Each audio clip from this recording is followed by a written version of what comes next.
Hello friends, আজকে মোবাইলের মাধ্যমে কিভাবে লার্নারের অনলাইন পরীক্ষা দেবেন সেটা দেখে নিন। প্রথমে পরিবহন টাইপ করবেন। পরিবহন টাইপ করার পর প্রথমে এই যে সাইটটা আসবে সেটাকে ক্লিক করবেন।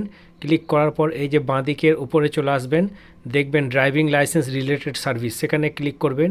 ক্লিক করার পর এখানে এ ধরনের সার্ভিস খুলবে। আপনি কোন রাজ্য থেকে স্টেট সিলেক্ট করবেন। আমি পশ্চিমবঙ্গ থেকে পশ্চিমবঙ্গ সিলেক্ট করলাম। এই ধরনের একটা সারফেস খুলে যাবে। তারপর একদম বাঁদিকে চলে আসবেন, লার্নার্স লাইসেন্স, স্ক্রল করে নিচে আসবেন, দেখবেন অনলাইন এলএল স্টল বলে যে অপশানটা আছে এই অপশানটাই ক্লিক করবেন। এই অপশানটাই ক্লিক করার আগে ওপরে একটা টিউটোরিয়াল ভিডিও দেখতে হয়, সেটাকে দেখে নেবেন। দেখে নেওয়ার পর আপনার অনলাইন স্টলে ক্লিক করবেন। ক্লিক করে এখানে যে সারফেসটা আসবে সেখানে আপনি অ্যাপ্লিকেশন নাম্বারটা, আপনার যে অ্যাপ্লিকেশন নাম্বারটা আছে সেটা এখানে পুট করে দেবেন। ইনপুট করার পর আপনি নিচে চলে আসবেন। নিচে যে ক্যাপচা কোডটা আছে এই ক্যাপচা কোডটা টাইপ করবেন। টাইপ করে আপনি সাবমিট বাটনে টাইপ করবেন। সাবমিট বাটনে টাইপ করলে এই ধরনের একটা আপনার সারফেস চলে আসবে। আপনার ক্যামেরা অন হয়ে যাবে। দেখুন ক্যামেরাটা অন হয়ে গেছে। আপনি চশমা পরে থাকলে চশমা খুলে দেবেন, টুপি পরে থাকলে টুপি খুলে দেবেন। যদি চশমা আর টুপি পরা থাকে তাহলে আপনার অনলাইন এলএল টেস্টে আপনার ফেস ভেরিফিকেশনটা হবে না। তো বন্ধুরা, এখানে একটা আপনাদের অ্যাপ্লিকেশন নাম্বারটা থাকবে, তারপর ডেট অফ বার্থটা দেবেন, তারপর একটা পাসওয়ার্ড থাকে, এলএল টেস্ট পাসওয়ার্ড বলে যেটাকে। সেই পাসওয়ার্ডটা যদি আপনার কাছে না গিয়ে থাকে তাহলে ডেট অফ বার্থটা দিয়ে রিসেন্ট পাসওয়ার্ড, ডান দিকে দেখুন একটা ব্লু অপশান আছে, এটা হচ্ছে রিসেন্ট পাসওয়ার্ড। এটা আমি মার্কিং করে দেখিয়ে দিচ্ছি। এই যে ডান দিকে এই যে অপশানটা আছে, এই যে দেখুন আমি এখানে মার্কিং করে দিয়েছি। এই যে এটা হচ্ছে রিসেন্ট পাসওয়ার্ড করলেই আপনার মোবাইলে মেসেজের মাধ্যমে পাসওয়ার্ডটা চলে যাবে। সেই পাসওয়ার্ডটা একদম নিচে টাইপ করবেন। টাইপ করে অথেন্টিকেট বলে নিচে যে হলুদ বাটনটা আছে, নিচে যে অথেন্টিকেট যে বাটনটা আছে সেখানে ক্লিক করলেই আপনার ফেস ভেরিফিকেশন চালু হয়ে যাবে। এই ফেস ভেরিফিকেশানে আপনাকে দু ধরনের কাজ করতে হবে। প্রথমটা হবে আপনাকে এই যে অথেন্টিকেট বাটন, এইটা ক্লিক করবেন। প্রথমটা হবে আপনাকে স্মাইল করতে হবে, হাসতে হবে 5 বার। তারপরে ব্লিঙ্ক করতে হবে, চোখটা পিট করতে হবে 5 বার। এটা হয়ে গেলে আপনার ফেস ভেরিফিকেশন কমপ্লিট হয়ে যাবে।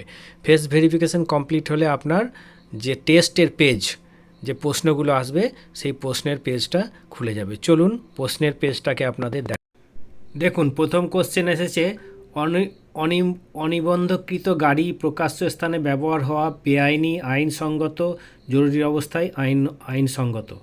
আসলে যে গাড়ির রেজিস্ট্রেশন হয়নি সেই গাড়ির কথা বলছে। বেআইনি হচ্ছে সঠিক উত্তর। আচ্ছা, পাশের চিহ্নটির মানে হচ্ছে হর্ন বাজানো নিষিদ্ধ, বাধ্যতামূলকভাবে হর্ন বাজাতে হবে, হর্ন বাজানো যেতে পারে। যেহেতু লাল চিহ্ন দিয়ে ক্রস করা আছে তাই ওটা হবে হর্ন বাজানো নিষিদ্ধ। এটার এই পাশের চিহ্নটির মানে হচ্ছে মানুষ কর্মরত, বাচ্চারা খেলছে, পথচারীদের রাস্তা পারাপারের জায়গা। এটা হচ্ছে মানুষ কর্মরত, এটা হচ্ছে সঠিক উত্তর। আচ্ছা, পরের প্রশ্ন, যে প্রকারের হর্ন অনুমোদিত, এয়ার হর্ন, বিভিন্ন সুরযুক্ত হর্ন, বৈদ্যুতিক হর্ন। এয়ার হর্ন নিষিদ্ধ, বিভিন্ন স্বরযুক্ত হর্ন নিষিদ্ধ, যেমন গান টানের অনেকের মিউজিক থাকে, তাহলে বৈদ্যুতিক হর্নটা হবে সঠিক উত্তর। আচ্ছা, এরপরে মানে হচ্ছে প্রশ্ন হচ্ছে, আপনি সামনের গাড়িটিকে অতিক্রম করতে পারেন ওই গাড়ির ডান দিক দিয়ে, ওই গাড়ির বাঁ দিক দিয়ে, যদি রাস্তা চওড়া থাকে তবে বাঁ দিক দিয়ে, না, সঠিক উত্তর হচ্ছে ডান দিক দিয়ে। আচ্ছা, পরের প্রশ্ন, এই চিহ্নটির মানে হচ্ছে পি দিয়ে আছে, একটা গাড়ি আছে, অনেকে পুলিশ মনে করবে, প্রাইভেট জনিত গাড়ির প্রবেশ নিষেধ, ট্যাক্সির জন্য বিশ্রাম করার স্থল, এটাই সঠিক উত্তর। পুলিশের গাড়ির জন্য বিশ্রাম করার স্থল, এটাও না, সঠিক উত্তর হচ্ছে ট্যাক্সির জন্য বিশ্রামস্থল। হাসপাতালের প্রবেশের মুখে গাড়ি দাঁড় করিয়ে রাখা উচিত, অনুচিত, গাড়ি পার্ক করানো নিষেধ, এমন চিহ্ন না থাকলে উচিত। আচ্ছা, সঠিক উত্তর হচ্ছে অনুচিত, সঠিক উত্তর হচ্ছে অনুচিত। আচ্ছা, এর পরের 8 নম্বর প্রশ্ন হচ্ছে, এটা চিহ্নটার মানে কি? এই চিহ্নটার মানে দেখা যাচ্ছে বাঁ দিকে ঘুরছে, বাঁ দিকে আরোহণ, বাঁ দিকে তীক্ষ্ণ বাঁক, বাঁ দিকে রাখুন হচ্ছে বাঁদিকে তীক্ষ্ণ বাঁক। দেখুন তীক্ষ্ণ বাঁক আছে, এটা বাঁদিকে তীক্ষ্ণ বাঁক। আচ্ছা, এর পরের প্রশ্ন হচ্ছে ওয়াই দেওয়া আছে একটা, এই চিহ্নটির মানে হচ্ছে বাঁদিকে ঘোরান, ডান দিকে ঘোরান, রাস্তায় ওয়াই বিভাজন। সঠিক উত্তর হচ্ছে রাস্তায় ওয়াই বিভাজন। খুব সহজ সহজ প্রশ্ন আসে তো বন্ধুরা, আপনারা আরামসে পাস করে যেতে পারবেন। তো বন্ধুরা, এই ধরনের আরও অনেক ভিডিও পেতে হলে আমার চ্যানেলটিকে সাবস্ক্রাইব করবেন। আর ভিডিওটি যদি পছন্দ হয় তাহলে লাইক, কমেন্ট এবং শেয়ার অবশ্যই করবেন। যদি কিছু জানার থাকে অবশ্যই কমেন্টে জানাবেন। ধন্যবাদ।